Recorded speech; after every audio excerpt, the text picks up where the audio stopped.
मां की ममता को शर्मसार कर देने वाला ये मामला निकलकर सामने आया है, जिसमें 16 दिन पहले जन्मे 2 बालकों का कत्ल बेरहमी से कर दिया जाता है। हैरत अंगेज बात तो ये है कि कत्ल करने वाला कोई और नहीं बल्कि उनकी सगी माँ है।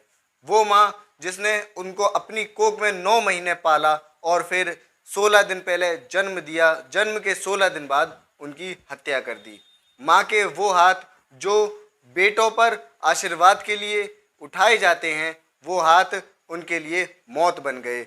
माँ का आखिर ऐसा क्या मामला था कि जिसकी वजह से उसने अपने ही बच्चों की जान ले ली। ना तो माँ पागल थी, ना ही उस पर कोई और फैमिली प्रेशर था जिसकी वजह से उसको ऐसा करना पड़े। फिर सवाल ये उठता है कि आखिर माँ की ममता गई तो गई कहाँ। इन सारे सवालों को जानने के लिए आप वीडियो पर बने रहिए और वीडियो को ज़रा सा भी स्किप ना करें।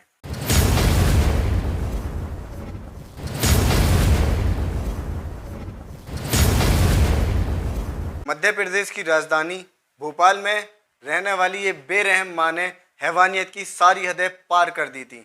हैवानियत की हद तो तब कि जब उसने अपने 16 दिन पहले जन्मे बच्चों को अपने ही हाथों से गला घोंटकर हत्या कर दी। भोपाल में स्थित टीटी नगर में रहने वाली इस बेरहम माँ का नाम सपना धाकड़ था। सपना धाकड़ का विवाह 2017 में ब्रजमोहन धाकड़ के साथ खुशी खुशी हुआ था। विवाह के बाद का जीवन सपना धाकड़ का कुछ ज़्यादा खास नहीं गुजरा करता था। वह बहुत परेशान हाल और तंगी में अपना जीवन बिता रही थी। उसकी एक बेटी होती है, लेकिन बेटी के पैदा होने के बाद भी उसके जीवन में कोई भी परिवर्तन नहीं आता, क्योंकि उसका जो पति ब्रजमोहन धाकड़ है वो शराब पिया करता था और पेशे से बेरोजगार था। ना वो कुछ काम किया करता था, बाकी का जो पैसा वह कमा कर लाती थी उसका पैसा भी छीन कर वह शराब में उड़ा दिया करता था। इन सभी परेशानियों से जूझ रही इस सपना के सारी उम्मीदें टूट चुकी थी और उसके सारे सपने लगभग खत्म हो ही चुके थे। इतनी कश्मकश और परेशानियों से जूझते जूझते सपना की ज़िंदगी के 5 साल जैसे तैसे तो कट जाते हैं, लेकिन 5 साल के बाद उनके घर जन्म लेती हैं 2 नई जिंदगियां जिनका शायद जीवन ज़्यादा मुमकिन नहीं था। सपना की कोख से 2 जुड़वा बेटे जन्म लेते हैं। उनके जन्म के बाद सपना की ज़िंदगी और भी ज़्यादा कश्मकश में हो जाती है, क्योंकि वह उसके जन्म से बिल्कुल भी खुश नहीं थी, क्योंकि उसके कमाने का ज़रिया भी अब चला गया था। ना तो वो उसके जन्म के बाद काम कर पाती थी, ना ही उसका पति कुछ कमाने जाता था, और जो बचे हुए पैसे थे और घर के सामान को बेचकर वह अपने शराब में लगा दिया करता था। लोगों के ताने उस पर बराबर पड़ रहे थे कि अब तू कैसे अपना घर चलाएगी, और उसको इस चीज़ की चिंता सताई जा रही थी कि अब मैं अपने 3 बच्चों का पालन पोषण कैसे करूंगी। अपने इस बढ़ते हुए परिवार से उसको नफरत होने लगती है और वो हाथ जो आशीर्वाद के लिए उठाए जाते हैं वो आखिर कत्ल के लिए उठ ही जाते हैं। शायद सपना की ममता ना मरती और सपना के दोनों लाल इस दुनिया में जिंदा होते और हंस खेल रहे होते। उनकी किलकारियाँ उसके घर को महका रही होती अगर सपना के ससुरालिए उसको थोड़ा सा सपोर्ट कर देते।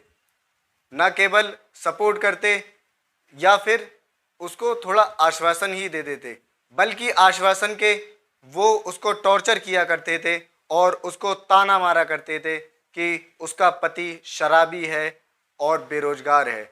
इस चीज़ के टॉर्चर से वह अपना आपा खो बैठती है और एक दिन अपने ही हाथों से अपने दोनों बेटों का गला दबा देती है। वो उनका गला इतनी बेरहमी से तब तक दबाए रखती है जब तक कि वे दोनों मासूम बच्चे दम नहीं तोड़ देते।